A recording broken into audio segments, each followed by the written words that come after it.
প্রিয় কাউল, তুমি ଆଜି ନିରୁଦ୍ଦିଷ୍ଟ। ତୁମକୁ ଅନେକ ଖୋଜା ହେଲାଣି। ଦିଲ୍ଲୀ, ବମ୍ବେ, ମାନ୍ଦ୍ରାଜ ସବୁଠାରେ ଖୋଜା ହେଲା।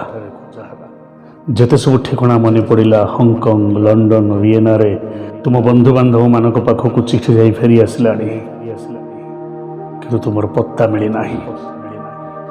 ଖବରକାଗଜରେ ତୁମର ଫଟୋ ଛପା ହେଲାଣି। ତୁମର ବ୍ୟବସାୟୀ ବନ୍ଧୁମାନେ ବି କିଛି ଖବର ଦେଇପାରୁନାହାନ୍ତି।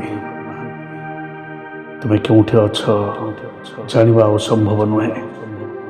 କହିବା ପାଇଁ କଷ୍ଟ ହେଉଛି ତୁମେ ବଞ୍ଚିଛ କି ନାହିଁ, ତାହା ବି ନିର୍ଦ୍ଧାର୍ଯ୍ୟ ନୁହେଁ।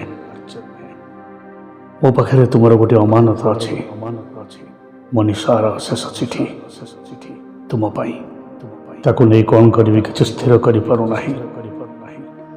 ସେ ତ ଚିଠି ନୁହେଁ, ସେ ପିଛୁଳାଏ ରକ୍ତ। ନାରୀତ୍ୱର ଯାହା ଗୌରବମୟ, ଯାହା ସୌରଭପୂର୍ଣ୍ଣ, ଯାହା କିଛି ଗର୍ବର ସମ୍ଭାର, ତାହାର ଅର୍ଘ୍ୟରେ ତୁମରି ଜୀବନ ବେଦୀ ତଳେ ତ୍ୟାଗର ଗୌରୀଶଙ୍କର ସୃଷ୍ଟି କରିଛି ତୁମରି ମନୀଷା। କେଉଁ ଅଶୁଭ ମୁହୂର୍ତ୍ତରେ ତୁମେ ତାକୁ ନିଜର କରିଥିଲ, ତାର ପରିଚୟ ଇତିହାସ ପୃଷ୍ଠାରେ ରହିବନି। ତା ପାଇଁ କେହି ତାଜମହଲ ତୋଳିବେନି, ଦରକାର ବି ନାହିଁ। ସେ ସ୍ୱୟଂ ତାଜମହଲ। ପଥରରେ ସେ ତିଆରି ନୁହେଁ ଯେ କାଳ ତାକୁ କ୍ଷୟ କରିପାରିବ। ଲୋତକ ଦୀର୍ଘଶ୍ୱାସ ପ୍ରାଣ ଦେଇ ସେ ସୃଷ୍ଟି, ସେଥିପାଇଁ ସେ ତ୍ରିକାଳ ବିଜୟୀ, ସନାତନ, ମୃତ୍ୟୁଞ୍ଜୟୀ, ଶାଶ୍ୱତ। କାଉଲ, ଯଦି କେବେ ସମୟ ପାଅ, ଯିବ ମନୀଷାର କୋଠରୀକୁ। ସେ ସ୍ଥାନ ଯେକୌଣସି ମନ୍ଦିର ମସଜିଦ୍ ଠାରୁ ବି ପବିତ୍ର, ଆହୁରି ମହିୟାନ।